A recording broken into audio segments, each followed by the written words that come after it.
الحمد لله إن الحمد لله نحمده ونستعينه ونستغفره ونعوذ بالله من شرور أنفسنا ومن سيئات أعمالنا من يهده الله فلا مضل له ومن يضلل فلا هادي له وأشهد أن لا إله إلا الله وحده لا شريك له وأشهد أن محمدا عبده ورسوله أما بعد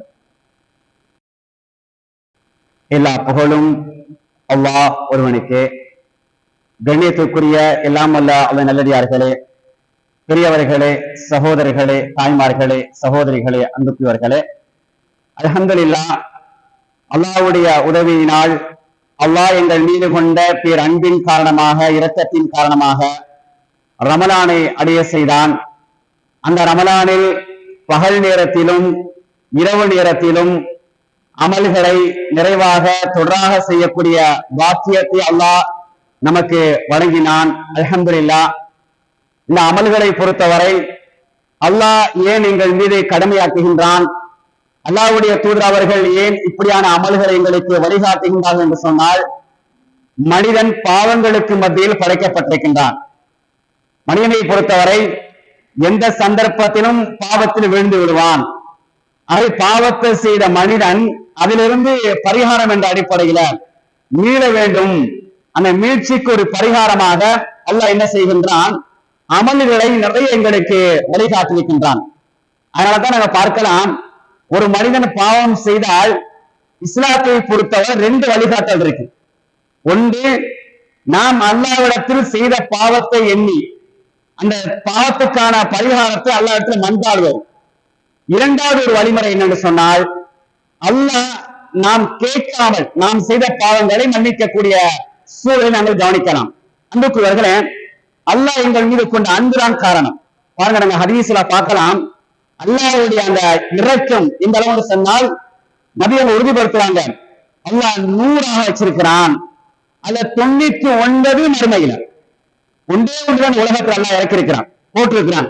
இந்த இரக்கம், இந்த ஒரு இரக்கத்தின் மூலமாக அல்லாஹ் ரசூலா சொல்றாங்க, மனிதருக்கு மத்தியிலும் மனிதர்களை தாண்டிய ஏனைய படைப்புகள் அந்த படைப்புகளுக்கு மத்தியில் அன்புகளை பரிமாறிக்கொள்கின்றன. ஒரு இரக்கம் தான். பல 99 எங்க வச்சிருக்கிறாண்டால் மறுமை நல்ல. இந்த மறுமை தான் எல்லாருக்கும் முக்கியம். மறுமையை பொறுத்தவரை எல்லாருக்கும் தேவை. அந்த நாள் ஒரு கடுமையான ஒரு நாள், பயங்கரமான நாள். என்ன நடக்கும் என்று நபிமார்களே துடிதுடிக்கக்கூடிய நாள் மறுமை நாள். அதனாலதான் நல்ல என்ன வச்சிருக்கிறான்டா, இரக்கத்தை அங்க அதிகமா வச்சிருக்கான். உலகத்திலே நிறைய இந்த ஒரு அன்பே நிறைந்திருக்குது. 99 விதமான இறக்கம் அல்ல அங்க வச்சிருக்கிறாண்டால், அடியார்களை தூய்மைப்படுத்த வேண்டும், அடியார்களை சுத்தப்படுத்த வேண்டும், அடியார்கள் புனிதலாக்கப்பட்டு மன்னிக்கப்பட்டு சொர்க்கம் செல்ல வேண்டும் என்பதற்காக வேண்டித்தான் அல்ல என்ன செய்யறான்னா இரக்கத்தை அதிகமா வச்சிருக்கிறான். இன்னும் அன்புக்குரியவர்களே, அல்ல எங்க ரொம்ப இறக்கமா இருக்கிறான், ரொம்ப நெருக்கமா இருக்கிறான்.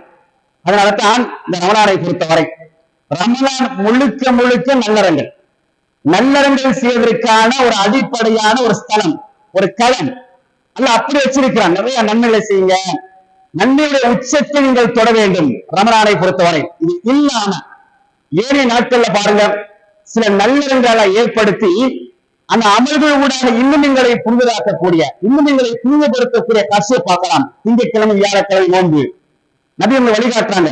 அதை நீங்க என்ன செய்யுங்க, பிடிங்க. அந்த மூலம் நீங்க என்ன செய்றீங்க, உடைய பாவங்கள் மன்னிக்கப்பட்டு நல்லறத்தின் பக்கம் நீங்க போறீங்க. மாதத்தின் 3 நோன்பு பிடிங்க. அதனோட அவங்களுடைய பாவங்கள் மன்னிக்கப்பட்டு அதிகமான நன்மைகளை கிடைக்கின்றது. இப்படி ஒவ்வொரு அமல்களையும் அல்லாஹ்வுடைய தூதரை காட்டி தந்து அந்த அமலின் பக்கம் நீங்க விரையுங்க. மனிதன பாவங்களுக்கு முதலில் படைக்கப்பட்டிருக்கின்றான். அந்த பாவத்தை மீட்சி பெற வேண்டும் என்பதற்காக வேண்டித்தான் இஸ்லாம் இப்படியா வழிகாட்டி நாங்கள் பார்க்கலாம்.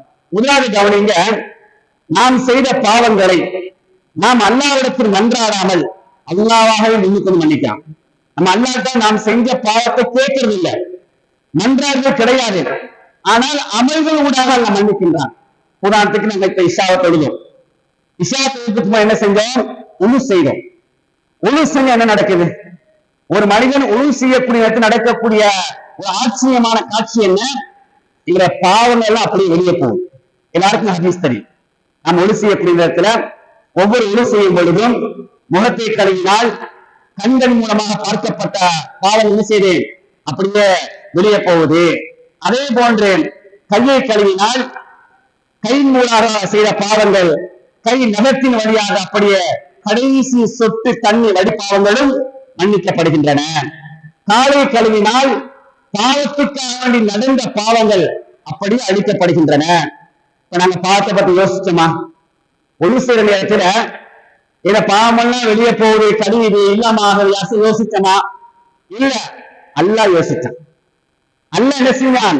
யோசிச்சு என்ன செய்யறான்டா, உனது பாவத்தை நான் இல்லாம ஆக்குறேன், நீ பாவம் செய்யிட்டால் அவங்க பாவத்தை இல்லாமல் ஆக்குகின்றேன் என்ற அடிப்படையில் அல்லாஹ் என்ன செய்யறான்னு சொன்னால் சிறிய பாவத்தை அப்படியே மன்னிக்கிறான். பொதுவா நீங்க விளையும் சொல்லணும், நிறைய ஹதீஸ்ல ஒட்டுமொத்த பாவங்கள் மன்னிக்கப்படுகின்றன வரக்கூடிய அனைத்து செய்திகளும் சிறிய பாவங்கள். பெரிய பாவங்களுக்கு நேரடியாக தௌபாத்தா இருக்கு. பெரிய பாவங்களுக்கு நம் அல்லாஹ்விடத்தில் மன்றாட வேண்டும் என்பது இஸ்லாம் குர்ஆன் ஹதீஸ் உங்களுக்கு வழிகாட்டுது. அல்லாஹ் இறக்கத்தை பாருங்க, நாம் செய்த பாவங்களை சிறிய பாவங்களை நாங்க கேட்காமல் அல்லாஹ் மன்னிக்கிறான்னா அல்லாஹ் எங்களோட ரொம்ப இறக்கமா இருக்கிறான், அன்பாக இருக்கின்றான் என்ற ஒரு பாடத்தை எங்களுக்கு படித்து தருகின்றான். நாங்க ஒளி செய்து அப்படியே வாரம் ஒளி செய்த துவா ஓதுனா என்ன கிடைக்குது? சொர்க்கத்துடைய 8 வாசல்கள் திறக்கப்படுகின்றன. எவ்வளவு பாக்கியம் பாருங்க. பொதுவாக சொர்க்கத்துடைய வாசல் திறக்கப்படக்கூடிய நாள் இந்த ரமலான் மாசம் முழு மாதமும் திறந்திருக்கும். அடுத்தது திங்கட்கிழமை வியாழக்கிழமை நாட்களில் சொர்க்கத்துடைய வாசல் திறக்கப்படுகின்றன. அதுல ஒன்று தான்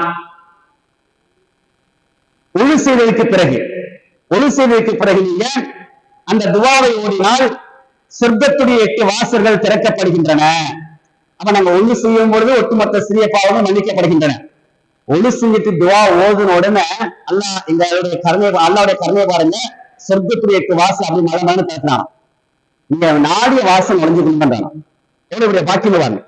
இதெல்லாம் அல்லாஹ் என்ன செய்யறாங்க, அமல்களில் அடியார்கள் எப்படி இருக்கின்றார்கள், அமல்ல ஆர்வத்தோடு இருக்கிறாங்களா, உற்சாகத்தோடு இருக்கிறாங்களா, குறிப்பா தொழிலை விஷயத்துல கவனம் செலுத்துறாங்களா, அதுக்கு நான் இவ்வளவு கிஃப்ட கொடுக்கிறேன், சொர்க்கத்திய வாரி வழங்குறேன், நேரடியா சொர்க்கத்திய வாசல ஒவ்வொரு வக்துக்கும் நான் திறக்கிறேன், ஒளி செய்வதற்கு இந்த துவா ஓதினால் நான் உங்களுக்காக வேண்டிய திரைப்பேன் என்று சொல்லக்கூடிய காட்சியை பார்க்கணும்னு சொன்னால் அல்லாஹ்வுடைய இரக்கத்தின் காரணமாக இந்த அந்தஸ்து ஒன்று கூடுது, நன்மைகள் ஒரு பக்கம் கூடுது, பாவங்கள் அழிக்கப்படுகின்றன.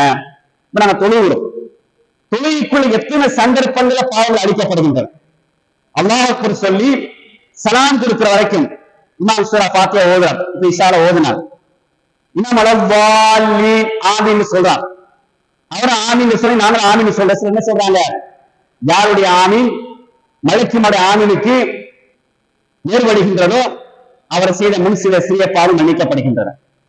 நம்ம ஆமீன் சொல்லும்போது நினைச்சோமா, என்ன பாவங்களை மன்னிக்க நினைச்சோமா? இல்ல, நற்செய்தி. அல்ல அந்த அளவுக்கு இறக்கமா இருக்கிறான். பாவத்தை மன்னிப்பதில் அல்லாஹ் குறியாக இருக்கிறான். அல்லாஹ் மன்னித்து ஆகும் என்று உறுதியாக இருக்கின்றான். அதனால்தான் எங்களை அறியாம சில அமல்களோட அல்ல மன்னிக்கக்கூடிய காட்சி.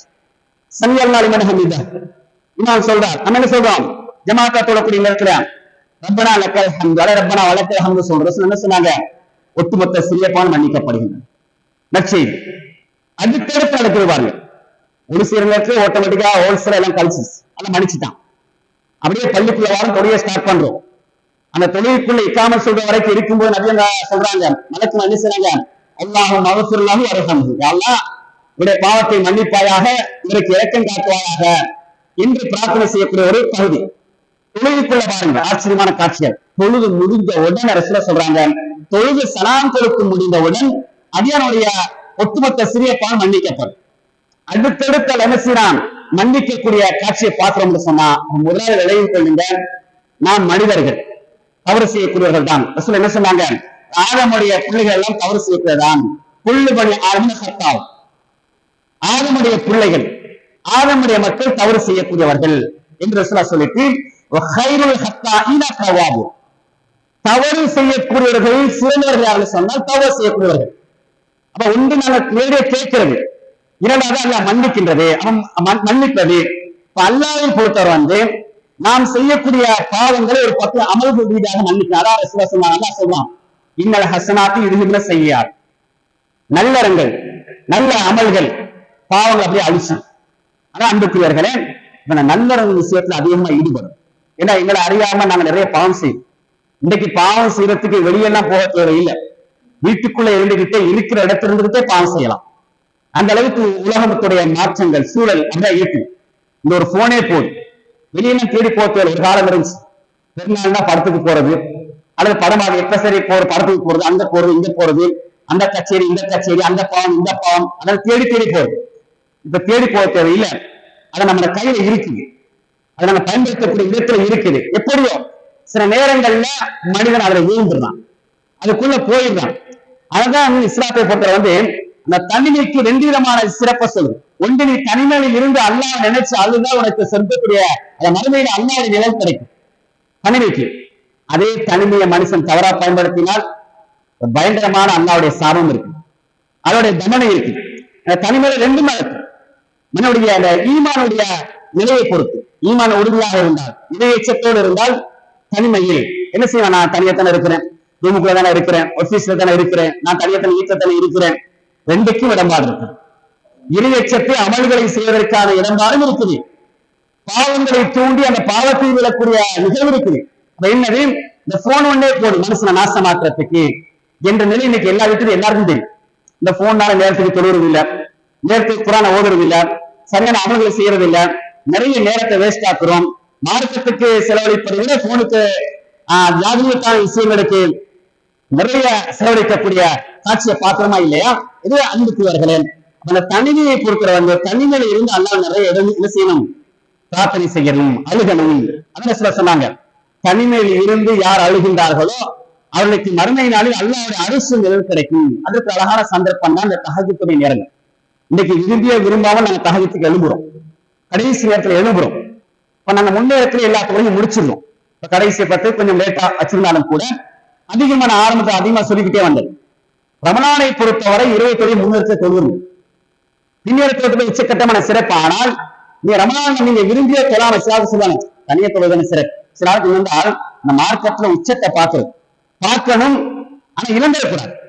சொல்லுவாங்க தனிய தொழுவதான சிறப்பு. நபியவங்க 3 நாள் தானே ஜமாத் நடத்தினாங்க அப்படின்னு சொல்லிய பேசிய அவரும் தொழுவது இல்லை, தொழுவதையும் தொழ விடுறது இல்லை. அப்புறம் நிறைய ஒரு வெள்ளாப்புற ஒரு சில குறிப்பிட்ட ஆள் இருப்பாங்க, அதுக்கு என்ன செய்வாங்க? நிர்வாகத்தை குழப்பறது, பொருள் ஆளை குழப்பறது, தனிய தொழுதல சிறப்பு. ரசூல் அப்படிதான் வழிகாட்டி இருக்காங்க. அதே மாதிரி ரமலான் என்ன செஞ்சாங்க? உற்சாகப்படுத்த ரமலான் எல்லாமே டபுள் தான். நபியவங்க ரமலானுக்கு முன்னால் தர்மம் செஞ்சாங்க, ஹதீஸ் நிறைய பார்க்கிறோம். ரமலான்ல காட்சியை விட வேகமா தர்மம் செஞ்சாங்க. அப்ப ரமலானுக்கு ஒரு சிறப்பு இருக்கு. ரமலானுக்கு முன்னால் செஞ்ச அமல் தான், ரமலானுக்கு வித்தியாசமான எந்த அமல் ரசூல் காட்டி தந்தாங்க.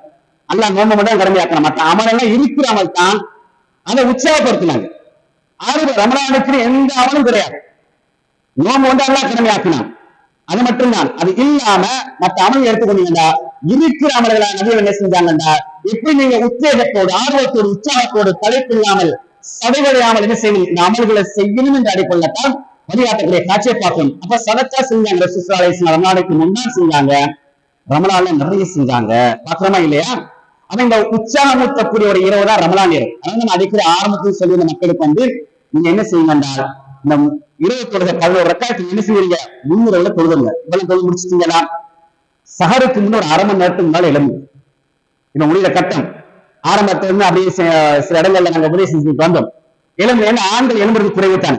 ஆண்கள் சஹர் நேரத்துல முன்னிரவுல தொழுது படுத்தாலும் படுக்காவிட்டாலும் எழுதுவது குறைவு. ஏன்னா படுக்கிற நேரம் 12 மணி 1 மணி தானே, அப்படிதான் அதிகமா இருக்குது. இப்ப சஹருக்கு எழும்பு ரொம்ப திண்டாட்டம். பெண்கள் எழுந்திடுவாங்க 3 மணிக்கு எழுந்து என்ன செஞ்சுவாங்க? சமைச்ச சாமான சூடு காட்டி சில வணக்கங்களை செஞ்சுட்டு எழுந்தாங்க எழும்புந்தாலும் எழும்புறது இல்லை. கடைசி 5 நிமிஷம் 10 நிமிஷம் இருக்கும்போது தடுமாறி எழும்புறது. சஹர் சாப்பாடு தடுமாறி சாப்பிடுறது. பாருங்க, சில சுண்ணாக்கள் இருக்கு. நம்ம நிறைய மார்க்கம் பேசுறோம், ஆனா அந்த மார்க்கத்தை நம்ம வாழ்க்கையில செயல்முறையில பார்க்கும்போது கேள்விக்குதா இருக்கு. சஹர் சாப்பாடுக்கு என்ன சொன்னாங்க?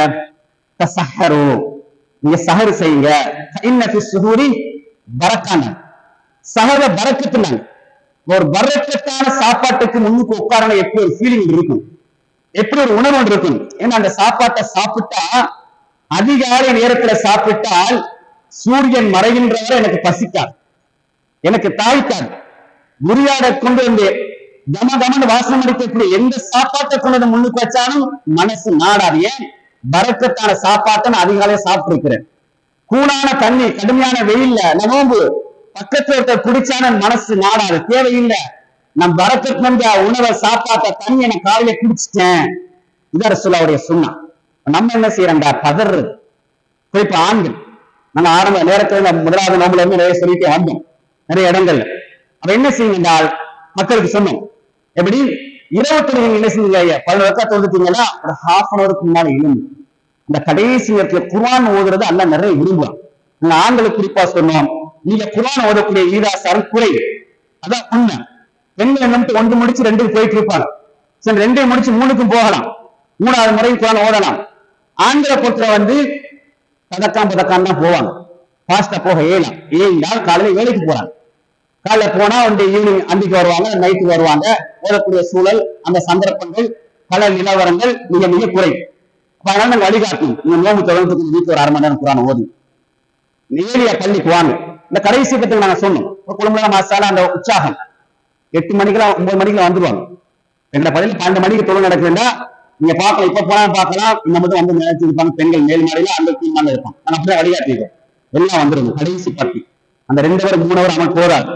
அல்லாஹ்வுடைய சுன்னாவை சரியா நடைமுறைப்படுத்துறோம்னா நபி அவர்கள் இரவை ஹயாத் ஆக்கினார்கள். சுன்னாவை சரியா நாங்க நடைமுறைப்படுத்தணும், நம்ம விழிக்கணும். 10 நாள் கொஞ்சம் தியாகம் செய்யும், 10 நாள் அனுப்பீங்க, உற்சாகப்படுத்தணும். மாஷா அல்லாஹ் வந்து பாருங்க, அந்த ஒதுக்கி கேட்பாங்க. தொழுக 3 மணிக்கு முடியுது, பக்கத்துல போக மாட்டாங்க. தொழுக முடிஞ்சாலும் அங்கே இருப்பாங்க. இந்த தானே இருக்குது, 5 மணிக்கு தான் சஹர் முடியுது, நம்ம 4:30 மணிக்கு போனாலும் போதும். மாஷா அல்லாஹ் நிறைய அந்த ஒரு வழிகாட்டு உற்சாகப்படுத்தக்கூடிய அமைப்பு. நான் என்ன சொல்லுவான் என்றால், சந்தர்ப்பங்களை சரியாக பயன்படுத்திக் கொள்ளுங்கள், காற்றுள்ள போதை தூற்றிக் கொள்ளுங்கள் என்ற அடிப்படையில் ஆண்களுக்கு நிறைய சொன்னோம். அப்ப அந்த நேரத்துல குர்ஆன் ஓதக்கூடிய நேரத்துல மலைக்குமார்கள் சூழ்ந்து கொள்றாங்க. ரசூலுல்லாஹ் நற்செய்தி தஹஜ்ஜுத் நேரத்துல, ரமலான் மட்டுமல்ல, ரமலான் முடிந்தாலும் அதே சூழல் தான். அப்ப ரமலான் நீங்க 11 ரக்காத் தொழுதுட்டீங்கன்னா குடியுறவுல ஃப்ரீ. 1/2 மணி நேரத்துக்கு முன்னாடி எழும்புனீங்கன்னா 5 மணிக்கு பாங்க சொல்றாங்களா, 4:30 எழும்புனீங்கன்னா ஒரு 15 நிமிஷம் குர்ஆன் ஓடுறது. நாங்க குர்ஆன் ஓட குறைவுதானே ஆண்கள், நாங்களா இருந்தாலும் சரி, நாங்க அங்க போறோம் இங்க போறோம், மிக மிக குறைவு. அப்ப இந்த சந்தர்ப்பங்களை பயன்படுத்துது. அப்ப சஹர் நேரத்துல எழுதி ஒரு 15 நிமிஷம் 20 நிமிஷம் மாஷா அல்லாஹ் ஒரு சந்தோஷம். அல்லாஹ் அந்த சஹர் நேரத்துல இஸ்திக்ஃபார் செய்வதை உச்சக்கட்டமா விரும்புறான். தௌபா செய்வதை, இஸ்திக்ஃபார் செய்வதை வந்து அல்லாஹ் எல்லா நேரத்திலும் விரும்புறான். ஆனால் சஹர் நேரத்துல இஸ்திக்ஃபார் செய்யறது இல்லையா, ரப்பு இறங்கி வார நேரம், துஆ ஏற்றுக்கொள்ளப்படக்கூடிய நேரம், ரப்பை இறங்கி வந்து கேட்கிறான். என்னிடத்துல பாவமன்னிப்பை கேட்கக்கூடிய யாரும் இல்லையா, என்னிடத்துல அவருடைய தேவைகளை கேட்கக்கூடிய யாரும் இல்லை. இறங்கி வந்து கேட்கும் பொழுது நம்ம எழுதி ஒரு 5 நிமிஷம் தௌபா செய்யுங்க, ஒரு 10 நிமிஷம் இஸ்திக்ஃபார் செய்யுங்க, ஒரு வழிகாட்டல். நிறைய நாங்க வழிகாட்டக்கூடிய ஒரு நிலையை நாம் பார்ப்போம். அப்ப அந்த அடிப்படையை தான் அப்ப நேரத்தோடு நம்ம என்ன செய்யறது, எழுந்தி அந்த நேரத்துல அமல்கள் செய்யக்கூடிய சூழல் அமைப்புக்குள்ள சஹர் நேரத்துல, அந்த நேரத்துல பாவ மன்னிப்பை கேட்கும் பொழுது உச்சக்கட்டமா எல்லாம் மன்னிக்கின்றான் என்ற செய்தியைத்தான் வரலாறு எங்களுக்கு உறுதிப்படுத்தும். பொதுவா தௌபாவை பற்றி இஸ்லாம் சொல்லக்கூடிய நேரத்துல, பாவங்களை பற்றி சொல்லக்கூடிய நேரத்துல அல்லாஹ் என்ன சொல்றான், இன்னல்லாஹ் யுஹிப்புத் தவ்வாபீன், தௌபா செய்யக்கூடியவர்களே அல்லாஹ் விரும்புறான். உலகத்துல ஒரு மனுஷன் தவறு செஞ்சு நம்ம என்ன செய்வோம், ஒரு ஆளுங்க பல்ல தவறு செஞ்சேன்னா வெளியே போகணும், அப்படித்தானே. வீட்டுல ஒரு பிள்ளை தள்ளி செய்து பெரம்ப வச்சு மிரட்டுவோம், அல்ல ஏசுவோம், பக்கத்தை நிக்காத போ விரட்டுவோம். ஆனா அல்லாஹ் விரட்ட மாட்டான். நீங்க வரலாறு படிச்சு பாருங்க, குர்ஆனை எடுத்து பாருங்க, ஹதீஸ் எடுத்து பாருங்க. பாவம் செஞ்சுட்டு அல்லாஹ் அணைக்கிறான். நம்மளை பொறுத்தவரை தவறு செஞ்ச விரட்டுவோம், ஒதுக்குறோம். இவன் எடுக்காங்க சபையில, இவன் குழப்பக்காரன், இவன் சுத்தனாக்காரன், வந்தான சபையை குறைச்சிருவான், இவன் அப்படி இப்படி, வெளியே போ, வீட்டை விட்டு வெளியே போ, பள்ளியை விட்டு வெளியே போ, இந்த இடத்துல நிற்காத என்று அந்தந்த இடத்துல பேசக்கூடிய காட்சியை பார்க்கிறோமா இல்லையா. ரப்பு அப்படி இல்லை. நீ பாவம் செஞ்சிட்டியா யோசிக்காத, பாவம் செஞ்சிட்டியா நீ தடுமாறாத, நீ என் பக்கம் வா என்று அல்ல என்ன செய்ய அழைக்கக்கூடிய காட்சியில் இருக்கு, வழிகாட்டுறான். நீ எப்படி என்னை நெருங்க வேண்டும், நீ எப்படி என் பக்கம் வர வேண்டும் என்பதை அல்லாஹ் நெருங்கக்கூடிய காட்சியை பார்க்கமா இல்லையா. அதான் ரசூலுல்லாஹ் சொல்றாங்க, ஒரு மனிதன் அல்லாஹ் மக்கள் எந்த அளவுக்கு நெருங்குறான்னா, ஒரு சான் அளவுக்கு அமல் செய்தால் அல்லாஹ் மக்கள் நெருங்கினால் அமலூடாக அல்லாஹ் என்ன செய்யறானாம், ஒரு முலம் நெருங்குகின்றான். அடியான் ஒரு முலம் நெருங்கினால் அல்லாஹ் ஒரு பாகம் நெருங்குகின்றான். அடியான் நடந்து சென்றால் அல்லாஹ் ஓடி வருகின்றான். இதெல்லாம் இருக்குன்னா நம்ம கொஞ்சம் அமல் செஞ்சாலே அல்லாஹ் எங்க பக்கம் ஃபாஸ்டா ரொம்ப நெருக்கமா இருக்கிறான். ஒரு பாவத்தை அல்லாஹ்வுக்கு தெரியும், மனுஷனை இப்படித்தான் பலகீனமா படைச்சிருக்க, பலகீனத்துக்கு மேல் பலகீன மனிதன், மனிதன் அவசரக்காரன், மனிதன் பதட்டக்காரன். நிறைய வசனத்தை சொல்றான், ஒவ்வொரு விஷயத்துல சொல்றான். அவசரக்காரன் ஒருத்தர் சொல்றான், பதட்டக்காரன் சொல்றான், சிந்திக்க மாட்டான்றான், மனுஷன் பாவத்துக்கு படைக்கப்பட்டிருக்கிறான். அல்லாஹ்வுக்கு தெரியும். அதனாலதான் அவன் என்ன செய்யறான்டா, உனக்கு பாவத்துல வீழ்ந்து விட்டான்னு யோசிக்காத, நான் என்ன செய்ய அரவணைக்கிறேன். அதுதான் அந்த ரப்பை நேரடியா சொல்றான், இன்னல்லாஹ யுஹிப்புத் தவ்வாபீன். நிச்சயமாக ரப்ப என்ன செய்யறான்னு சொன்னால் தௌபா செய்யக்கூடிய மக்களை அதிகமாக நேசிக்கின்றான். இந்த செய்தியை நாங்க பார்க்கிறோம். அதே போல இன்னொருத்த சொல்லி காட்டுறான் பாருங்க,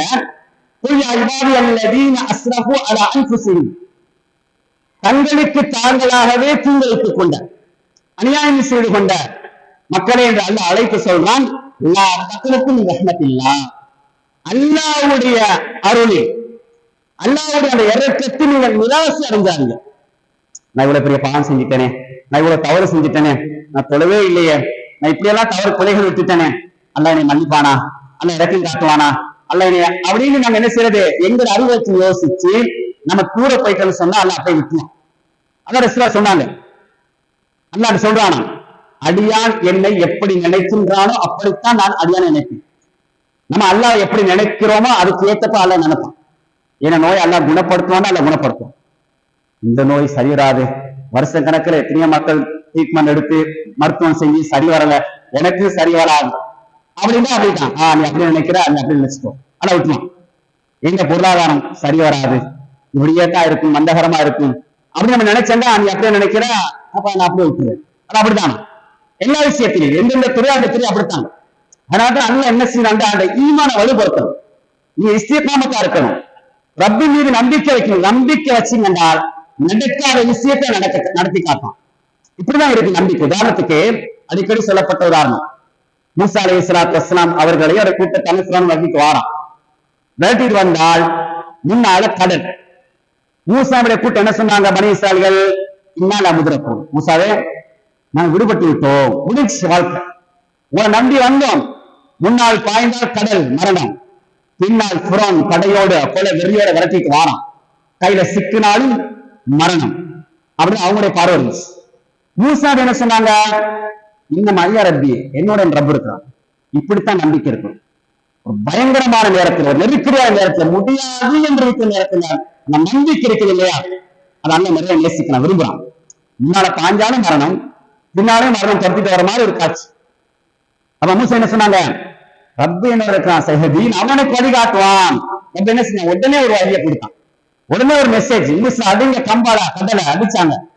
அல்ல என்ன சொன்னா, மழை போன்று நாங்கள் பாதையை வகுத்து கொடுக்கும். ஆச்சரியமான காட்சி. நினைச்சு பார்த்தாங்களா, இப்படி கடல் பிரியும், அல்லாஹ் பிரிப்பான், எங்களுக்கு தரம் நினைச்சு பார்த்தாங்களா?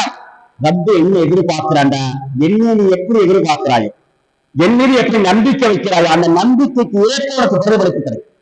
நம்பிக்கைக்கு ஏற்ப உனக்கு எல்லாம் கிடைக்கும். இது கிடைக்குமா கிடைக்காதா, வருமா வராதா, சரி வருமா சரி வராதா, என்ன செய்யறது, அப்படி இப்படி சேர்த்துன நாட்டுல குச்சிய போல அங்கிட்ட ஆடுறது இங்கிட்ட ஆடுறது அப்படி உள்ள இருந்துச்சு சொன்னா அது அப்படியே ஆடிக்கிட்டே தான் இருக்கும். சரி வர அந்த வசுவாசி இருந்துகிட்டே தான் இருக்கும். உறுதியா இருக்கணும். சில நேரம் நடக்கும், சில நேரம் காலதாமதமாகும். அவ்வளவுதான். அந்த காலதாமதமாவது அது ஒரு பறக்கம், அதையும் சேர்ந்து போய்விடக்கூடாது. நிறைய வரலாறுகள் பார்க்கணும். அதுதான் ரப்பு சொல்றான், எந்த அருள்ல நீ நிராசை அடைஞ்சிடாது, உனக்கு மன்னிப்பு இருக்குது, உனக்கு இந்த என் பரிகாரம் இருக்குது. உதாரணத்துக்கு பாருங்க, 99 கொலை செய்யறார் பனி இஸ்ராயேல் காலத்துல. மனசு கேட்கல, துடிக்குது, துருத்துது. என்னது, இல்ல நான் ஒரு சராசரி மனிதனா வாழணும் அப்படின்னு ஆசைப்படுறான். நானும் மனிதனோட மனிதனாக வாழணும், மிருகத்துடைய வாழ்க்கை எனக்கு தேவையில்லை, இதெல்லாம் தொலைச்சிட்டு ஒதுங்கிடுவோம் அப்படி ஒரு சிந்தனை வருது அவரோட உள்ளத்துல. அப்ப என்ன நடக்குதுன்னு சொன்னால், ஒரு மத குருத்தை போய் ஆலோசனை கேட்கிறார். இப்படித்தான் நான் ஒரு 99 கொலை செஞ்சுட்டு எனக்கு மன்னிப்பு இருக்குதா? அவர் என்ன சொன்னாரு, அட பாவி, 99 கொலை செஞ்சுட்டு உனக்கு மன்னிப்பா? உனக்கு மன்னிப்பு இல்ல, ஆத்திரம். அதாவது ஒரு விஷயத்தை எப்படி ஃபேஸ் பண்ண என்பதையும் குர்ஆன் ஹதீஸ் நிறைய சொல்லிட்டார். பிள்ளைகளோட, ஒவ்வொரு ஆட்களோட எப்படி முகம் கொடுக்கணும், யாரோட எப்படி பேசணும். அப்ப என்ன செய்யறாரு, அவரு ஆத்திரம் அடைகிறார், போட்டு தள்ளிடுறார், முடிஞ்சு 99 100 சமன்படுத்திடுறார். அந்த ஆத்திரத்துல இப்பயும் கேட்கல, மனசு துடிக்குது, இல்ல திருந்தணும், நான் சராசரி மனிதனா வாழணும். ஒரு அறிஞர்கிட்ட போய் கேட்கிறார். இதான் ஒரு மத குருவுக்கும் அறிஞருக்குள்ள வித்தியாசம். ஒரு அறிஞர்கிட்ட போய் கேட்கிறார், இப்படித்தான் நான் 99 100 கொலை செஞ்சுட்டு எனக்கு மன்னிப்பு இருக்குதா? மன்னிப்பு இருக்குது, உடனே மன்னிப்பான். பாருங்க, அந்த அரவணைக்கக்கூடிய அமைப்பு பாருங்க. நீ அவரும் கேட்கல, இவ்வளவு செஞ்சுட்டியா, இவ்வளவு கொலை செஞ்சுட்டியா, இவ்வளவு பெரிய பயங்கரம் செஞ்சுட்டியா, எனக்கு சரியா தெரியா, நீ போ அப்படிதான் சொல்லல. அப்ப அந்த ரப்புடைய நிலை அப்படியே கொண்டு வாரார். உனக்கு மன்னிப்பு இருக்குது, இறைவனை மன்னிப்பான், இறைவனை அரவணைப்பான். ஆனா இந்த ஊர்ல இருக்காரு என்ன திருந்த வேண்டும் என்று இந்த ஊர்ல இருந்து சொன்னால் உன்னை திருந்த விட மாட்டான். அப்படித்தானே? ஒரு ஊர்ல யாரும் சண்டை நடக்கிறானா, ஒரு பக்கத்து ஊர்ல பிரச்சனை உடனே போய்க்கணும், மச்சான் வந்து ஒரு 2 ஆட்டா பிடிச்சிட்டு வா, பெரிய பிரச்சனை இருக்குது, நீ வா. சரி, அவர் தான் மெயின் ஆள் ஊர்ல, அவரை கூப்பிட்டு அவரு 5 பேரை கூப்பிட்டு வருவார். அப்ப திருந்த விட மாட்டான். அந்த அடிப்படையில அந்த அறிஞர் என்ன சொல்றாருன்னா, நீ இந்த இடத்துல இருக்காங்க, கொஞ்சம் சூழலை மாற்றும், இடத்தை மாற்றும், பக்கத்து ஊருக்கு போய் நல்லா வாழக்கூடிய அமைப்பு ஏற்படுத்திக்கோ. அவர் போறார், அந்த ஊரை அவருடைய எல்லையத்தோட போறார், திட்டத்தை நெருங்கிட்டார், மயக்கப்பட்ட சக்கராத்துடைய நிலையில் இருக்கிறார். நல்லது உயிரை கைப்பற்ற மலக்குமார்கள் எடுக்கிறான், உயிரை எடுக்கிறான். பாருங்க, வாழ்க்கை முழுவதும் பாவம் தான், வாழ்க்கை முழுவதும் பாவத்தான் சூழ்ந்திருந்தார். திரும்பணும் என்ற ஒரு சிந்தனை வரும், ஒரு எண்ணம் வருது, திரும்புவோமே நம்ம பாவத்தில் இருந்துட்டு இருக்க. திரும்பி என்ன செய்யறாரு, போக்கு நேரத்தில் அல்ல என்ன செய்யறான், அரவணைக்கிறான். ஆனா அரவணைக்க சொர்க்கவாதியாக மாற்றக்கூடிய காட்சி நாங்க வந்து ஹதீஸ வாழ்க்கையே பாவம் செஞ்சவன். அல்ல என்ன எதிர்பார்க்கிறான்டா, மனிதன் தான், தவறு செய்யக்கூடியவன் தான், ஆனா என் பக்கம் நீ வா, என் பக்கம் நீ வா, நான் அரவணைக்கிறேன், தௌபா கேளு, இடத்துல மன்றாடு, நல்ல மனதில் ஈடுபடு, அவனை பாவங்கள் எல்லாம் மன்னித்து சுத்தப்படுத்துன்னு சொல்லக்கூடிய காட்சியை பார்க்கண்டா. அதுதான் நம்ம சொல்றான், என்ற ரஹமத்தை நீங்க என்ன செய்ய வேணாம், நிராசை அடைந்து விடாதீர்கள். நீ எந்த அளவுக்கு அங்கு இரக்கத்தோடு இருக்கிறீங்களோ, என்னை நம்பி வாரீங்களோ, நம்பி வந்தவர்களை நான் ஒருபோதும் கைவிட மாட்டேன், என்னது அருளின் மூலமாக நான் அரவணைப்புன்னு சொல்லக்கூடிய நிறைய செய்தியை பார்க்கலாம். இதனிடத்துல இஸ்திக்ஃபார், தௌபா கேட்பது எந்த அளவுக்கு அல்லாஹ் விரும்புறாங்க அரசு ஒரு உதாரணத்தை சொல்லி காட்டினான். எல்லாம் தெரிஞ்சதுதான், நான் சொல்லக்கூடிய எல்லாமே உங்களுக்கு தெரிஞ்சதுதான். உபதேசம் செய்யுங்கள், உபதேசம் மூமின்களுக்கு பயன்படும். அதான் நம்ம அடிக்கடி கேட்ட விஷயங்கள் அப்படி கேட்க கேட்க உள்ளம் இன்னும் பக்குவம் அடையும், பதப்படுத்தப்படும், நல்ல சிறந்த உள்ளமாக மாறும். அல்லாவோடு நான் எப்பயும் தொடர்பா இருக்கிறேன் என்ற ஒரு சிந்தனை வரும். அதுக்குண்டான நிகழ்ச்சியெல்லாம் நிர்வாகங்கள் அமைப்புகள் என்ன செய்யறாங்க, ஏற்பாடு செஞ்சு இருக்கிறவங்களுக்கு சொல்லுங்க, அவங்க தங்களை பலப்படுத்திக் கொள்வார்கள், ஈமான உறுதிப்படுத்திக் கொள்வார்கள், அல்லாஹ் பக்கம் நெருங்கக்கூடிய ஒரு சூழலை ஏற்படுத்திக் கொள்வார்கள். அந்த அடிப்படையில அப்ப நபி அவங்க நேசினா உதாரணத்தை சொல்றாங்க, ஒருவர் வந்து என்ன செய்யறாரு, பாலைவனத்துல அப்படியே பிரயாணம் போயிட்டே இருக்கிறார், அப்படியே பிராணியில புத்தகத்துல அப்படியே போயிட்டே இருக்கிறார். ஒரு களைப்பு வந்துருச்சு, டயர்ட் ஆயிட்டார், ஒரு இடத்துல இறங்கி தங்குறார். அதை ஒட்டகம் சாப்பாடெல்லாம் அப்படியே வச்சுட்டு அப்படி என்ன செய்யறாரு, மரத்தை அப்படியே தங்கி அப்படி தூங்கிடுறார், களைப்பு தூங்கிட்டார். விழித்து பார்த்தால் பிரயாணம் செய்து வந்த அந்த பிராணியும் காணும், அதுக்கு மேல இந்த சாப்பாட்டையும் காணும், அதிர்ந்து போயிடுறார். தனி நபர், பாலைவனம், எங்கு பார்த்தாலும் மணல் மேடு, அங்க ஓடுறார் இங்க ஓடுறார், உயரமான இடத்துல தேடி பார்க்கிறார். அதை வேற யாரும் செய்ய வாராங்களா, உதவிக்கு ஹெல்ப்புக்கு, என் வாகனம் தான் எங்கேயோ போயிடுச்சு, மிஸ் ஆகி போயிடுச்சு, சரி யார் சரி வாராங்களா, நம்ம நடு பாலைவனத்துல மாட்டிக்கிட்டேன்னு தேடி தேடி பார்த்தால் கிடைக்கல.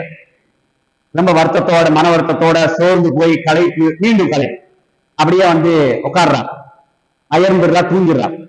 தூங்கி விழித்து பார்த்தால் அப்படியே ஒரு ஆச்சரியமான காட்சி, காணா போன ஒட்டகம், அதுக்கு மேல சாப்பாடு அப்படியே இருக்கு. எப்படி இருக்கு சந்தோஷம், உச்சக்கட்டமான சந்தோஷம். மனசுல அப்படித்தானே, காணா போன ஒன்று கிடைச்சா, ஒரு 5000 காணா போயிடுச்சு, தேடுறார், பதறி தேடுறார், கிடைச்சோம்னா அதை விட சந்தோஷம் இருக்காது. அப்படித்தானே, எந்த பொருளும் அப்படித்தான், காணா போன பொருள் கிடைக்கும் பொழுது உச்சக்கட்டமான சந்தோஷம். அந்த அதிகாரிக்கு அதே நிலைத்தான், கிடைச்ச உடனே உச்சக்கட்ட சந்தோஷம். அதுல வாய் தவறி, நாவு தவறி என்ன சொல்றாருன்னா, நீ வந்து என் அடிமை, நான் உனது ரப்பு. அல்லாவுக்கு அந்த நன்றி செலுத்தும் விதமாக எப்படி அவருக்கு வாய் உளரும். அதை கூட அல்லாஹ் என்ன செய்யறான், சிரிச்சுக்கிட்டான் கேட்கிறான். சொல்றாங்க, அந்த நேரத்துல அந்த அடியான அடையக்கூடிய சந்தோஷம் இருக்குது இல்லையா, அதை விட நீங்க தௌபா கேட்டு அல்லாஹ் அதிகமா சந்தோஷம் அடைகிறான், அதிகமா சந்தோஷம் அடைகிறான். ரசூலை ஏத வழிகாட்டுறாங்கன்னா, நம்ம அல்லாஹ்வை சந்தோஷப்படுத்தணும், அல்லாஹ்வை மகிழ்ச்சி, அல்லாஹ் சிரிப்பு, அல்லாஹ்வுக்கு ஒரு சந்தோஷத்தை கொடுக்கணும்னு சொன்னால் இப்படியான நிகழ்வு ஏற்படுத்தும். பொதுவாக நீங்க அமல எடுத்து பாருங்க. உதாரணத்துக்கு தெரியும், ஒரு முறை நபி அவங்க இரவு நேரத்துல உட்காந்து பேசிட்டு இருக்கிறாங்க. ஒரு வழிபோக்கர் வாரா, அன்றைய காலத்து அப்படித்தானே, வந்தா பள்ளிக்கு தான் வருவாங்க, தங்குவாங்க, யார் சரி சாப்பாடு கொடுக்கணும்னா கொடுப்பாங்க. அந்த காலத்துல நபியும் கேட்கிறாங்க, முதல்ல தங்க வீட்டுல கேட்டு அனுப்புறாங்க, இவருக்கு சாப்பாடு கொடுக்க ஏதாவது இருக்குதா, என்ன சொன்னாங்க, ஒன்றும் இல்லை, தனிதான் இருக்கு. சபையில கேள்வி வைக்கிறாங்க, இவர் யாருப்பா வீட்டுக்கு கூட்டு போறீங்க, நான் கூட்டு போறேன், அபூ தல்ஹா ரலியல்லாஹு அன்ஹு சொல்றாங்க. வீட்டுக்கு கூட்டு போனா, அவரும் நம்பிக்கையோட சொன்னார், வீட்டுக்கு கூட்டு போனா அவருக்கே சாப்பாடு இல்லை, பிள்ளைகளுடைய சாப்பாடு. இதான் சஹாபாக்கள், சஹாபி பெண்மணிகள் அப்படித்தான் வளர்க்கப்பட்டார்கள், பக்குவமான மனிதர்கள், பிறரை வாழ வைத்து நாம் சந்தோஷம் அடைய வேண்டும். இதான் சஹாபாக்கள், சஹாபி பெண்மணிகள். அவ என்ன சொன்னாங்க, 2 பேரும் முடிவு செய்யறாங்க, பிள்ளைகளை தூங்க வச்சிருவோம், பிள்ளைகளுடைய சாப்பாட்டை அவரை கொடுப்போம், நாங்கள் சாப்பிடுற மாதிரி பாவனை செய்வோம். காட்சி நடக்குது. காலையில சுப தொழுகைக்கு வாரார். ரசூலுல்லாஹ் சிரிக்கிறான். என்ன விஷயம்? அவர் கேட்க, என்ன ரசூலுல்லாஹ்? இல்ல, நீங்க 2 பேரும் நடந்து கொண்ட செய்தியை பார்த்து அல்லாஹ் சந்தோஷம் அடைந்தார். அல்லாஹ்வை சந்தோஷப்படுத்துறத அல்லாஹ் விரும்புறான்.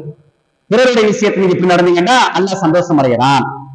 அதே போல பாருங்க, அல்லாஹ் தஆலா மறுமையினால கேட்பானா, அதாவது நான் உன்கிட்ட யாசனை கேட்டு வந்தேனே, நீ எனக்கு தரலையே அப்படி அடியான்னு கேட்பானா, நீ என்கிட்ட யாசனை கேட்டு வந்தியா? நீ தானே எங்களுக்கு தந்தது, நீதான் ரஸாக், நீ செல்வத்தை நீ தானே எங்களுக்கு தந்தா, நீ எப்ப கேட்டு வந்தா? இன்னும் அடியான் உன்னிடத்துல கேட்டு வந்தார் தானே, இன்னும் மனிதர் உன்னிடத்துல கேட்டு வந்தார் தானே. அந்த மனிதரை கேட்டு வந்த நேரத்தில் கொடுத்திருந்தால் அந்த இடத்துல என்னை கண்டிருப்பாய் அல்லாஹ் எதிர்பார்ப்பான். ஆனா சில இடங்கள்ல இந்த வாசனை இந்தியாவில எழுதி போட்டிருப்பாங்க, ஏழையின் சிரிப்பில் இறைவனை காண்பாய் போட்டிருப்பாங்க. ஏழையின் சிரிப்பில் இறைவனை காண்பாய், அது ஹதீஸ். இந்த ஹதீஸ் தான் அது. நீ ஏழைக்கு மகிழ்ச்சி வர செய்தால், ஏழையை சந்தோஷப்படுத்தினால் இறைவன் சந்தோஷம் அடைவான். இறைவன் சந்தோஷம் அடைவான். அந்த ஏழையுடைய விஷயத்துல அல்ல அந்த அளவுக்கு கருணோட இருக்கணும். என்ன சொல்லுவார் என்றால், அல்லாஹ் சந்தோஷம் படக்கூடிய இடத்தை நம்ம சரியா இனம் கண்டுக்கணும். நம்ம தண்ணி குடிச்சிட்டு அல்ஹம்துலில்லாஹ்னு சொன்னீங்கன்னா அல்லாஹ் சந்தோஷம் அடைகிறான். அல்லாஹ் சந்தோஷம் அடைறான். நான் கொடுத்த ரிஸ்க அவன் குடிச்சிட்டு என்ன செய்யறான்? அல்ஹம்துலில்லாஹ்னு என்ன புகழ்றான். அல்லாஹ் சந்தோஷம் அடைகிறான். அதுல ஒன்று தான் நாம் தௌபா செய்யக்கூடிய நேரத்துல அல்லாஹ் சந்தோஷம் அடைறான். பாருங்க, பாவத்தையும் செஞ்சிட்டோம், பாவத்தை செஞ்சிட்டு அப்ப அல்லாஹ் ரொம்ப நெருக்கமா அந்த தௌபா செய்யும் பொழுது இன்னும் அல்லாஹ் சந்தோஷம் அடைகிறான். உச்சக்கட்டமான சந்தோஷம். பாத்தீங்களா, மனுஷன் தவறு செஞ்சாலும் திரும்ப வேண்டும் என்ற அடிப்படையில, பாவத்திலிருந்து நான் விடுபட வேண்டும், என்னை தூய்மைப்படுத்த வேண்டும், சுத்தப்படுத்த வேண்டும் அடிப்படை என்ன செய்யறான்? மனுஷன் என்ன செய்யறான்? தௌபா கேட்கும் தான் என்ற அடிப்படையில அல்லாஹ் சந்தோஷம் அடைகிறான். சொன்னால் அதிகமாக தௌபா செய்யக்கூடிய பழக்கத்தை அமைச்சு கொடுங்க.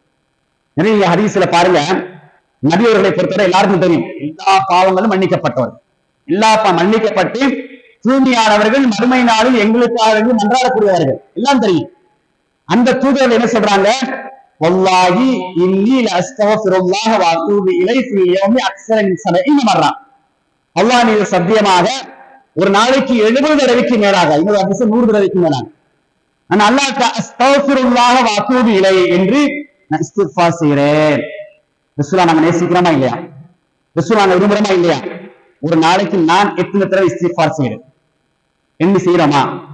அல்லாஹ்வுடைய தூதர் ஒரு நாளைக்கு 70 அல்லது 70க்கு மேல அல்லது 100க்கு மேல இஸ்திக்ஃபார் செஞ்சுக்கிறாங்க. நாங்க ஒரு இடத்துல உட்காந்து நாங்க செய்யறோமான்னு கேட்டா, ஏதோ போல செஞ்சுட்டு போறோம். தொழுகை முடிஞ்சோன்னா அஸ்தக்ஃபிருல்லாஹ் சொல்லணுமே, அது 3 தடவை சொல்லிடுவோம்.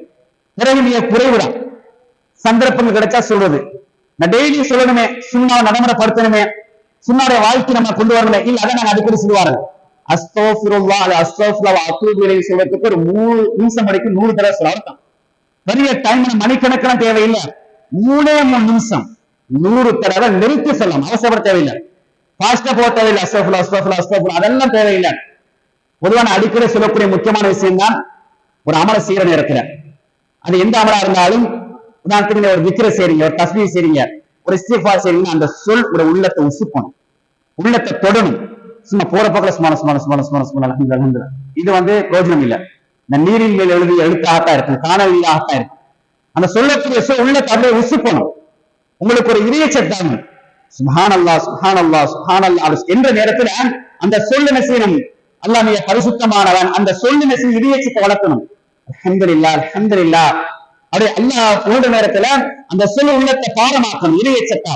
அது போல இஸ்திக்ஃபார் அஸ்தக்ஃபிருல்லாஹ் என்று சொல்ற நேரத்துல, நான் அல்லாஹ்ட்ட பாவ மன்னிப்பு கேட்கிறேன், நான் அல்லாஹ்ட்ட மன்னிப்பு கேட்கிறேன் அந்த சொல் என்ன சொன்னால் ஒரு உள்ளத்தை உசுப்பணும், அந்த இதயத்தை வளர்க்கணும். நான் பாவம் செய்யக்கூடாது, நான் ஒதுங்கணும், பாவங்களுக்கு ஒதுங்கணும் என்ற ஒரு நிலை அந்த சொல் என்ன செய்யணும்? ஒரு உள்ளத்தை ஆர்ப்பரிக்கணும், உள்ளத்தை ஊடுருவி அப்படி பக்குவப்படுத்தணும். அப்புறம் 3 நிமிஷம். அதை நான் ஆரம்பத்தில் நான் சொல்லி வந்தோம், தஹஜ்ஜத் நேரத்தில் அல்லாஹ் விரும்புறான். தஹஜ்ஜத் அல்லாஹ் இஸ்திக்ஃபார் எல்லா நேரத்திலும் செய்யலாம், ஆனா தஹஜ்ஜத் நேரத்துல அதிகமா எதிர்பார்க்கலாம். பேசுறான் இறங்கி அந்த நேரத்தில் 3 நிமிஷம் அல்லாஹ்வுக்கு செலவு இஸ்திக்ஃபார். ஒரு தனியா உட்கார்ந்து அஸ்தக்ஃபிருல்லாஹ் அஸ்தக்ஃபிருல்லாஹ் அஸ்தக்ஃபிருல்லாஹ் அஸ்தக்ஃபிருல்லாஹ் வ அத்தூபு இலைஹி அல்ல சுப்ஹானல்லாஹ் வ பிஹம்தி அஸ்தக்ஃபிருல்லாஹ் வ அத்தூபு, நிறைய வழிகாட்டு இருக்கு. இஸ்திக்ஃபார பல வழிகளை காட்டி இருக்கிறாங்க. அல்லாஹ்வுடைய தூதருக்கு அல்லாஹ் என்ன சொல்றான்னா, நான் ஃபத்தஹு மக்கா உங்களுக்கு வெற்றியை தரப்போறேன், மக்காவுடைய வெற்றியை தரப்போறேன் என்று சூரத்து நஸ்ர்ல சொன்னான். சொன்ன அல்லாஹ் என்ன சொன்னான்? அவனே சொல்றான், ஃபஸப்பிஹ் பிஹம்தி ரப்பிக வஸ்தக்ஃபிர். நீங்க என்ன செய்யுங்க, அது வரைக்கும் அல்லாஹ்வுடைய புகழை கொண்டு தஸ்பீஹ் செய்யுங்க ஒரு பகுதி. ரெண்டாவது இஸ்திக்ஃபார் செய்யுங்க. ரெண்டையும் சொல்றான். தஸ்பீஹ் செய்யுங்க, இஸ்திக்ஃபார் செய்யுங்க. நம்ம மனதுல பெருமை இருக்கக்கூடாது. நான் தனி ஆளாக இருந்தேன், தனி மரம் தோப்பு, நான் தனி நபராக தவா களத்துல இறங்கினேன், இப்ப எனக்கு பின்னால பெரிய படை இருக்குது, பெருமை வந்துடக்கூடாது ஒரு மனுஷனுக்கு. அல்ல எப்படி வழிகாட்டினா பாருங்க. நிறைய இஸ்திக்ஃபார் செய்யுங்க. மக்கா விட்டு விரட்டினாங்க, துரத்துனாங்க, மக்கள் அவங்களுக்கு பெரிய அநியாயம் செஞ்சாங்க. இப்ப நீங்க மக்காவுக்குள்ள போறீங்க, பெரிய படையோட, பெரிய ஒரு குழுவோட, ஆள் பலத்தோட நீங்க மக்காவுக்குள்ள போறீங்க. நான் தனியால் எப்படி சாதிச்சேன் என்ற அகங்காரம், ஆணவம் வந்துவிடக் கூடாது. இஸ்திக்ஃபார் செய்யுங்க. நிறைய அல்லாஹ்விட்ட பாவமன்னிப்பு தேடுங்க. புதன் வரலாறு பாருங்க, நபிமாட வரலாறு நிறைய நீங்க பாத்தீங்கன்னா அதிகமா என்ன செய்வாங்கன்னா, அல்லாஹ்ட்ட பேசும் பொழுது, அல்லாஹ்ட்ட முறைப்பாடு செய்யும் போது இஸ்திக்ஃபார் செஞ்சுட்டு தான் ரப்பி அவசரம் அல்லாஹ் என்ன மன்னிச்சிரியா அல்லாஹ் அப்படின்னு தான் கேட்பாங்க.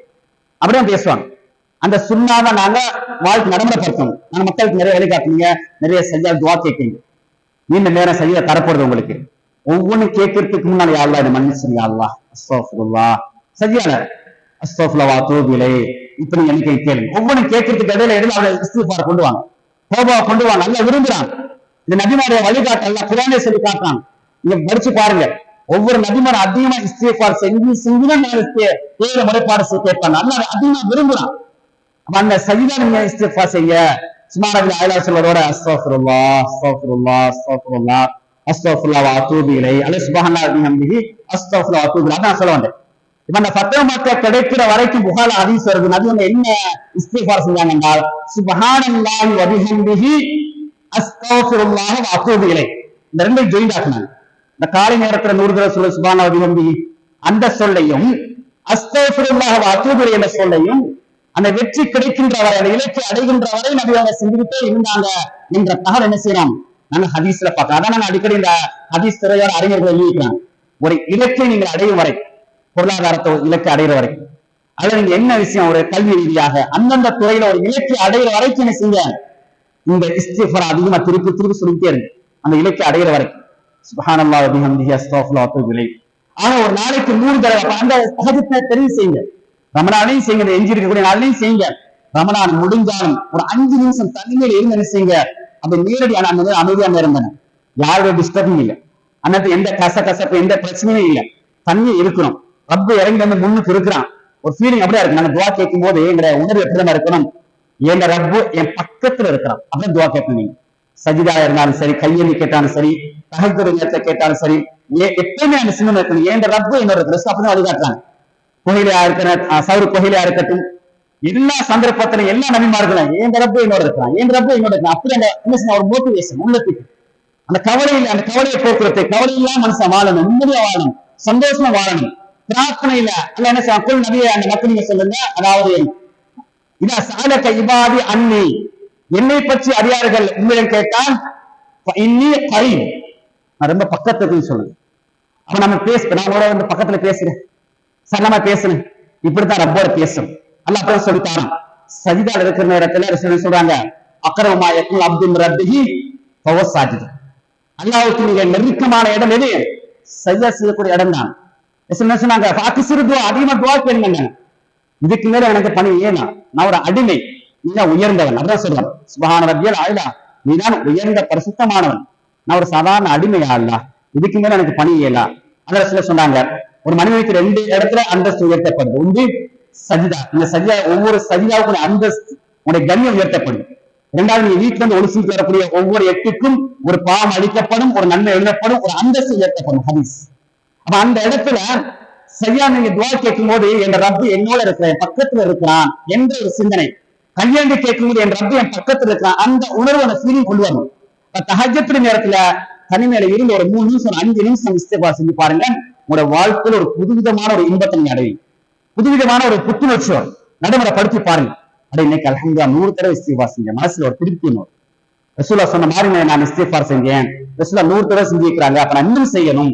ஒவ்வொரு வக்துக்கும் பிறகு என்ன செய்யறாங்க, போற நேரம் வார நேரம் திக்ருகள் தஸ்பீகள் இஸ்திக்ஃபார் இப்படி அதிகமா செய்யக்கூடிய அந்த பழக்கத்தை அமைச்சுக்கணும். இறுதியாக அன்புக்குரியவர்களே, இஸ்திக்ஃபாரை பொறுத்தவரை, தௌபாவை பொறுத்தவரை அல்லாஹ் எந்த அளவுக்கு அல்லாஹ் வந்து என்ன, அதாவது மக்களுக்கு அருள் செய்கின்றான் என்பதற்கு நூஹ் அலைஹிஸ்ஸலாத்து வஸ்ஸலாம் அவரை மையப்படுத்தி ஒரு செய்தி அல்லாஹ் சொல்லி காட்டுறான். அந்த மக்களுக்கு இன்னும் பேசுறாங்க. ஏன்னா அந்த மக்கள் ஷிர்க்லையும் மார்க்கத்துக்கு முரணான காரியங்களையும் ஜாகிலியத்திலையும் அப்படி உச்சகட்டமா இருக்காங்க. பகல்ல பிரச்சாரம் செஞ்சாங்க, எவ்வளவு பிரச்சாரம் செஞ்சாங்க, 950 வருஷம் பிரச்சாரம் களை படங்கிட்டாங்க, வீணானு போயிடுச்சு. அந்த அளவுக்கு இவ்வளவு காலம் கஷ்டப்பட்டு என்ன ஒருத்தம் கேட்கலாம் இல்ல, விரல் விட்டு எண்ணக்கூடிய ஆட்கள் வந்திருக்கு. அவ்வளவு கவலை. ரப்புக்கு ஒரு கதை சொல்றாங்க, உத்தராதையால அழிச்சிருந்தாங்க. அந்த அளவுக்கு மன வருத்தத்தோட சொல்றாங்க. ஏன்னா மனசு நேரங்கள கஷ்டம் வர நேரத்தில் மனசு அப்படிதான் பேசுவான். இவ்வளவு கஷ்டப்பட்டும் இந்த அருமை விளங்கலையே. பிரச்சனை, இந்த கணவன் மனைவிக்கு பிரச்சனை வர நேரத்துல, அல்ல ஜமாத்துக்குள்ள பிரச்சனை வர நேரத்துல சொல்லுவான், இந்த கணவன் என்ன சொல்ல, இவ்வளவு கஷ்டப்பட்டு உங்களுக்கு விளங்கலைன்னுவான். மனுஷன் நான் இவ்வளவு கஷ்டம் உங்களுக்கு விளங்கலைன்னுவான். அந்த மனுஷன் அந்த கோபத்துல வார அந்த சொல்தான் அது. இங்க தாவா பார்த்தேன்னா நான் இவ்வளவு கஷ்டப்படுறேன் உங்களுக்கு விளங்கலையே, சும்மா லேசா சொல்லிட்டு போயிங்களே அப்படி பேசுறது. அந்த அடிப்படை தான் நூஹ் நபி சொல்றாங்க. இவ்வளவு 950 வருடம் இரவு பகல்ந்து பார்க்காம தொடர்ந்து நான் என்ன செஞ்சேன், கிடைக்கிற நேரமெல்லாம் தாவா செஞ்சேன், அந்த பிரச்சாரம் செஞ்சேன், பிரயோஜனம் இல்லை. கொஞ்சம் பேர் இருக்கான் உத்தரவாதம் அழிச்சுன்னு சொல்லக்கூடிய ஒரு கட்டம் இருக்குது. ஒரு கட்டத்தை சொல்றாங்க, என்ன சொல்றாங்கன்னா, நீங்க இஸ்திஃபார் செய்யுங்கள் ரப்பக்கும், ஒரு ரப்பிட்டு நீங்க இஸ்திஃபார் செய்யுங்க, இன்னஹுக்கான கஃபாரா, அவன் மன்னிக்கக்கூடியவனாக இருக்கின்றான். நீங்க அல்லாஹ்வுக்கு என்ன செய்யுங்க, பாவ மன்னிப்பு கேடுங்க, மன்னிக்கக்கூடியதா இருக்கிறான்னு சொல்லிட்டு அந்த மன்னிப்புக்கு என்ன அல்லாஹ் தரப்போறாங்க, முருசுல சம அலைக்கும் இதுராரா, அல்லாஹ் தொடர் மழை உங்களுக்கு தருவான்.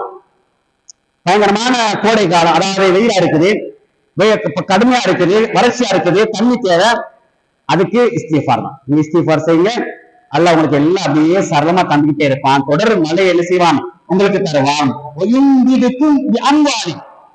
உங்களுடைய செல்வத்தில் அல்லாஹ் என்ன செய்வான், நிறைச்சி தருவான், அதிகமா தருவான். இஸ்திஃபார் செய்யுங்க, பொருளாதாரத்துல பரக்கத் கிடைக்கும். பொருளாதாரத்துல பரக்கத்து கிடைக்கும். இன்னொரு விஷயம் இருக்கு, என்னது, உறவுகளோடு சேர்ந்து நடந்தான். நிறைய பேர் உறவுகளை விட்டு நடக்கிறது தானே. ரசூலா சொல்றாங்க, உறவுன்ற ஒரு தனி தலைப்பு உண்டு. அதுல ஒரு பகுதி ரசூலா சொல்றாங்க, யார் உங்க உறவுகளோடு நீங்க சேர்ந்து நடக்கிறீங்களோ உங்களுடைய பொருளாதாரத்துல நிறைய அபிவிருத்தி கிடைக்கும். நம்ம கொடுக்கறது இல்லை, அப்படித்தானே. நிறைய குடும்பம் நம்மளால நிறைய எதிர்பார்ப்போடு இருப்பாங்க. எங்கட குடல்வாய் ஜனங்கள், எங்கட சொந்த பந்தங்கள் நிறைய எதிர்பார்ப்பு இருக்கும். அப்படியே பெருநாள் வருது, யாராவது உதவி செய்ய மாட்டாங்க, எல்லாருக்கும் ஏக்கம் இருக்கும் தானே. சில நேரங்களில் கணவர் இருக்க மாட்டாங்க, அவங்க ரொம்ப ஏக்கத்தோடு இருப்பாங்க. பிள்ளைகளுக்கு கொடுப்பாங்க, கொடுப்பாங்க, எல்லாம் எதிர்பார்ப்பு இருக்குங்க. எல்லாரும் பேசக்கூடாது, நான் புதிய உடுப்பு வாங்கிட்டேன், அங்க போனேன் இங்க போனேன்னு சொல்லி நம்ம கொஞ்சம் கஷ்டமா இருக்குது, ஏழியா இருக்குது. அதே நேரத்தில் அதே குடும்பத்தை சார்ந்த ஒரு நானாவா இருக்கலாம், தம்பியா இருக்கலாம், வேறு வேறு யாரா இருக்கலாம், அவர் நல்லா இருப்பார். சில நேரங்களில் குடும்ப பிரச்சனையால பிரிஞ்சிருப்பான். அதான் மனைவி சொல்லுவாங்க, அதெல்லாம் செய்யக்கூடாது அப்படின்னு நிறைய இருக்குது. அப்ப இஸ்லாம் என்ன சொல்றால், நீங்க குடும்ப உறவோடு நடந்தால், சேர்ந்து நடந்தால், அவனுக்கு உதவி செய்தால் உங்களுடைய பொருளாதாரத்துல பரக்கத் கிடைக்கும். அல்ல எங்க பரக்கத்தை வச்சுக்கலாம் பாருங்க. நம்ம கொடுத்தா குறைந்து எதிர்பார்ப்போம் நினைக்கிறோம், அதை கூடாண்டு இருக்கணும். சொந்த பந்தங்களுக்கு அவங்களுக்கு கொடுக்கூடாது, ஒண்ணு மனைவி தூண்டி விடுவாங்க, இல்ல நாம செய்யறது, அவங்க தான் கொடுக்குறாங்க. கொடுத்து பாருங்க, நீ கொடுங்க. உங்களுடைய செல்வத்துல எப்படி அதிகமான செல்வம் அவருக்கு இஸ்லாசோட கொடுக்கணும், சும்மா பெருமைக்காண்டி இல்ல. இஸ்லாசோட நீங்க கொடுத்தீங்கன்னா நிச்சயமா உங்களுடைய செல்வத்துல அதிகமான செல்வம் கிடைக்கும். அது ஒரு பகுதி. குடும்ப உறவுகளை பேணி நடந்தால் அப்ப இந்த ரமலான் நிறைய பயன்படுத்திக் கொள்ளுங்க. பெருநாளுக்கான சாமான் நிறைய வாங்கி கொடுங்க. சில ஆளுக்கு சின்ன இந்த ஜக்காத் அதை போய் கொடுப்பேனே, அதை தூக்கி நல்ல போல மாதிரி போறது. இந்தாங்க உங்களுக்கு ஒரு பாசம், உங்களோட சொந்தம் தானே, உங்களோட பந்தம் தானே, அள்ளி கொடுங்கனே. ஏன் இங்க வந்து ஒரு 2 கிலோ அரிசியை கொண்டு போய் 2 கிலோ அரிசியை கொண்டு போய் இந்தாங்க அப்ப வாங்க காட்டுறீங்க, முன்னுக்கே காட்டுங்க, அதையும் கொடுங்க, பிரச்சனை இல்லை. அதை நிறைய இஸ்லாம் கேட்பாங்க, மௌலவி இந்த அம்மாவுக்கு ஜக்காத் செலவு கொடுக்கலாமா, பாப்பாவுக்கு ஜக்காத் செலவு கொடுக்கலாமா, கேள்வியை பாருங்க. அட ஜக்காத் செலவு யாருக்கு கொடுக்குற, யார் முதலாவது என்ன கொடுத்து அவங்களுக்கு திருப்தி அடைஞ்ச பிறகுதான் மற்றவங்களுக்கு கொடுக்கணும். அது ஒரு கேள்வி வைக்கிறது. ஜக்காத் செலவு உம்மா கொடுக்கலாமா, பாப்பா கொடுக்கலாமா, இது ஒரு கேள்வி முதலாவது. அது என்ன கொண்டு வந்து இந்த மார்க்கத்தோட தொடர்பு இல்லாத ஒரு காரணம். ரெண்டாவது அதை பத்தி சரி யோசிக்கிறது இல்லை. அது உம்மா பாப்பாக்கு அள்ளி கொடுத்துடுத்தா பேலன்ஸ் இருந்தாத்தான் மத்தவங்க கொடுக்கணும். ஆனா ஜக்காத்தை போய் கொடுக்கிறது. அதான் நீங்க என்ன செய்யுங்கள், அந்த 2 கிலோ 2 கிலோ அரிசியை கொண்டு போய் முகம் காட்டி சிரிச்சுட்டு வாரதை விட அதுக்கு முன்னாலே தாராளமா கொடுங்க. உங்களுக்கு தெரியும் உங்களுடைய குடும்பத்துல யார் யார் கஷ்டப்படுறாங்க, யார நெருக்கடியில் இருக்கிறாங்க, யார எதிர்பார்ப்போட இருக்கிறாங்க. அந்த எதிர்பார்ப்பு அல்லாஹ் சொல்ற உங்க மூலம் வச்சிருக்கிறான், உங்களுக்கு அதான் தந்திருக்கிறான். அந்த தந்தது என்ன செய்யுங்க, இந்தாங்க இது ஒரு நாளைக்கு உடுப்பு வாங்கி குளிர் வாங்கி கொடுங்க, அல்ஹம்துலில்லாஹ்.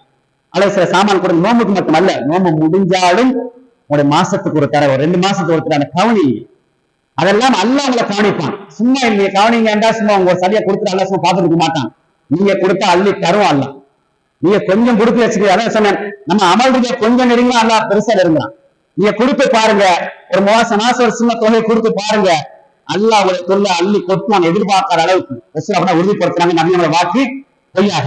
அதுல வந்து தான் இந்த இஸ்திஃபார் செய்தால் வயந்திருக்கும் அம்பாலின் உங்களுடைய பொருளாதார என்ன செய்யும் அதிகமாக கிடைக்கும்.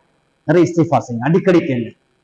சந்தர்ப்பம் கிடைக்கும் போது இஸ்திஃபார், கடையில் இருக்கிறீங்களா, வாகனத்துல போறீங்களா, வீட்டுல இருக்கிறீங்களா, நடந்து போறீங்களா, தனியா போறீங்களா, அஸ்தக்ஃபிருல்லாஹ் அஸ்தக்ஃபிருல்லாஹ் அல்லாஹ் அஸ்தக்ஃபிருல்லாஹ் இதெல்லாம் சொல்லிட்டே போங்க இஸ்திஃபார். அதே போல ரசூலுல்லாஹ் சொல்றாங்க பனியின ஆண் மக்களை தருவான். அன்றைய காலத்துல ஆண் மக்களுடைய எதிர்பார்ப்பு அதிகமா இருந்துச்சு.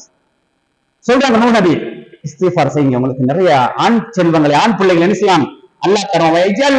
ஜன்னாத்தின் உங்களுக்கு தோட்டங்களை தருவான். அந்த தோட்டங்களுக்கு மத்தியில் அன்ஹாரா என்னது நீரூற்றுகளை, ஆறுகளை, தோட்டத்தை காய வைக்க மாட்டான், தண்ணி அந்த நீரூற்றி ஏற்படுத்தி தருவான் என்ற செய்தி 71வது அத்தியாயம் 10வது வசனம் சொல்லி காட்டும். இன்னும் அன்புக்குரியவர்களே, இந்த அடிப்படையில தௌபா என்பது ஒரு முக்கியமான ஒரு அங்கம். எம்மை தூய்மைப்படுத்துவது மட்டுமல்ல, அல்லாஹ் எங்கள் பக்கம் நெருங்கி வருவதற்கு அது உச்சக்கட்டமான ஒரு சந்தர்ப்பம். அதை நீங்க சகோதரி நேரத்தில் அதிகம் பயன்படுத்திக் கொள்ளுங்க. அது இல்லாம உங்களுக்கு எந்தெந்த சந்தர்ப்பங்கள்ல இஸ்திக்ஃபார் தௌபா கேட்க முடியுமோ அதை கேட்டு அல்லாஹ்வுக்கு நெருக்கமான அதை வரக்கூடிய பாக்கியத்தை அமைத்துக் கொள்ளுங்கள். எதையெல்லாம் மார்க்கமாக படித்தோமோ, கேட்டோமோ, வெளியினோமோ அதையெல்லாம் உள்ளத்தில் இருத்தி வாழ்க்கையில் நடைமுறைப்படுத்துவதற்கும் கடைசி நேரத்தில் கடன் இல்லாத நிலையில் லா இலாஹ இல்லல்லாஹ் என்ற கலிமாவை சொன்னதாக அல்லாஹ் தஆலா நம் அனைவரும் அழைக்க செய்வானாக. வாஹிரு தஅவானா அல்ஹம்துலில்லாஹி ரப்பில் ஆலமீன். அஸ்ஸலாமு அலைக்கும் வரஹ்மத்துல்லாஹி வபரகாத்துஹு.